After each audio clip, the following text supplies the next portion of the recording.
I wouldn't want to crowd out my plants by planting them too closely together and not wind up not getting anything. But what I will do is, as I can, I do have some little peat moss, what do you call those things? Little round circles, and you get them wet and they expand. Seedling starters or whatever, and there's peat moss in there, and I'll be able to add some of that. I think I have enough to add to my potting soil seed starting mix so I could pot up some things. So I have very little soil left. I should have bought 4 bags instead of 2.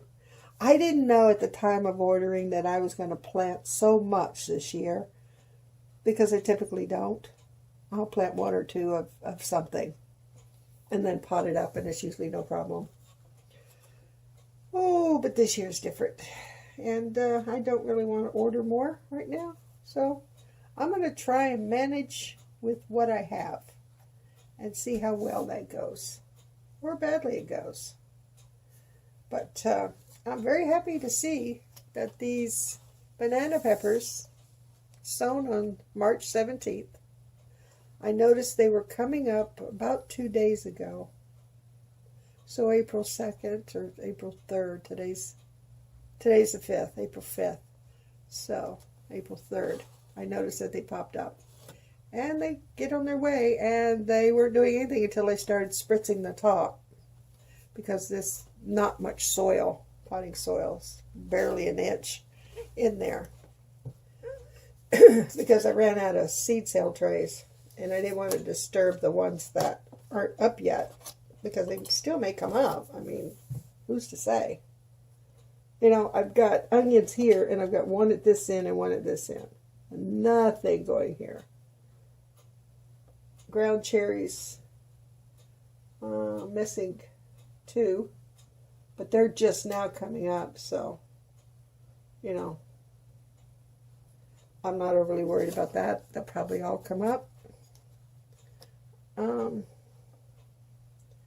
But yeah, it's a busy time of year and it's hard, but I'm still going around and watching other videos and getting other ideas and advice, and just the pure enjoyment of watching them. I've gotten a few new subscribers, not a lot, but I've gotten a few, and I have been totally enjoying what they're doing, and I've subscribed back to them because that's what I'll do. And I'm always happy that I do, because they put out some very interesting videos. Some are funny, some are serious, some are gardening, some are cooking. It's across the board. Some are products. So you learn something new every day by watching someone else that's brand new that happened to stumble across my little channel. I don't know how, but they do. Yeah, so I'm going to be potting up here and seeing what I can do with mixing some peat moss in with the soil. Peat moss. What are those things called? They're little discs, and you get them wet with warm water and they expand. There's a name for them.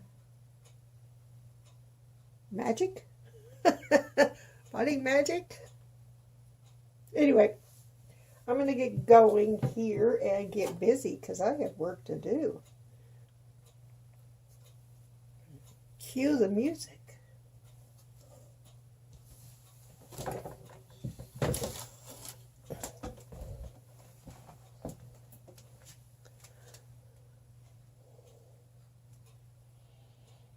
Okay. Oh, have you ever had trouble finding something that you knew you put it where you could find it and then you couldn't find it? Well, I got the container with warm water. Let me just pull out my chair here so I can take a sit down and show you what I do. Okay. I found the little pods. I didn't have as many as I thought I did, so this could not go well. This is what I'm talking about. A nice big hole for planting your seeds once they expand in the water. And I've used these a number of times, and I don't particularly like them, so what I did was I pulled back a lot of the netting. I'll put this in while I'm talking so you can see what it's doing, because it's going to take a few minutes to engage, so to speak, as they used to say on Star Trek. Get it under the water. I only have 3, and that saddens me, but there's quite a bit of peat moss in here. Not that I enjoy using it, but when you don't have anything to use to add to bulk up your potting soil, you do what you can. Keep your plants moving on until I can get them out in the spring.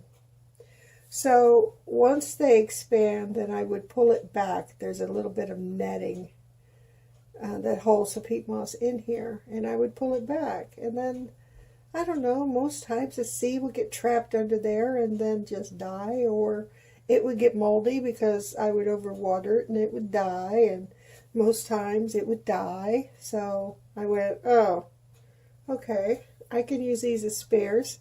I can use it as filler for my potting soil, and because I had bought 100 of these when I bought them a number of years ago, and use them that way. I would soak them, let them expand, take out the peat moss, and add it to my potting soil, or just use the peat moss, because you can use, seeds don't need any kind of additive to begin with until they sprout, and then, because they don't need anything to sprout, but something to sprout in, some sort of medium.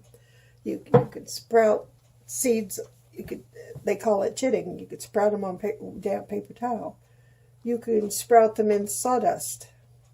My grandpa used to. He ran a test years ago, back in the 70s, with his tomato plants, and he grew them in a wooden crate of sawdust. He didn't add anything else. That was back in the day in the 70s when everybody was using Miracle-Gro, and I think that was on the commercial for Miracle-Gro, you know, stating you can even grow your tomatoes in a crate of sawdust with Miracle-Gro.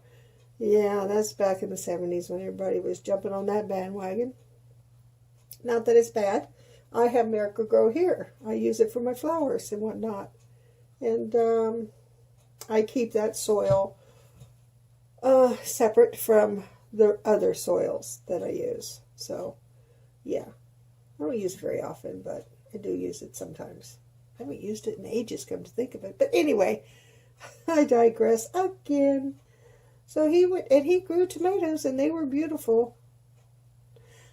I can't remember what they tasted like, though. I can't remember if they were good, or they were bland, or they were just like a big red ball of water. I can't remember. I was so young at the time. Oh, it must have been 10. I don't know why I can't remember that. Maybe at 10 I just didn't pay attention what a good tomato tastes like and sawdust tomato tastes like. I don't know. I can't answer that question. But here we go. We're going to do, fortunately, I only had 3 left. Unless there's some more stored around here somewhere that I do not know where. But while I was looking for those, because I knew I had them, and I knew, I tried to put them in a place that I could easily find them. Well, that just wasn't the case. So I thought, let me go in the garage. I have a tote with a bunch of stuff in it. And it's like at the end of the gardening season, it's one tote where you just try and throw everything into. Like clothespins for holding down your frost cover, or your sheets from the wind. Or, you know, I had a whole bunch of clothespins and clips. You know those clips you get at stationery stores, those binder clip type things? Those work really good. They work actually better than clothespins, because clothespins, they go boing and they separate, and if it gets real windy, they go boing because they separate. Well, those binder clips don't go boing. They rust, but that doesn't hurt them. So, yeah, I wish I had more binder clips than I had clothespins, but that's not the case. So you do what you can with what you have. So I'm going to set this aside. Whoops. Move this down here.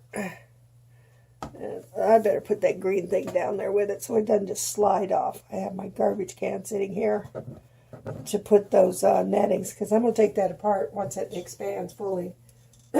So,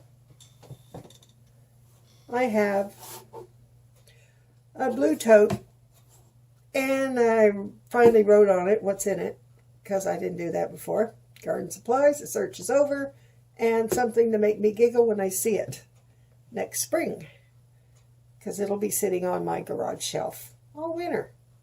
So, let's see if this is in frame, sort of, kind of.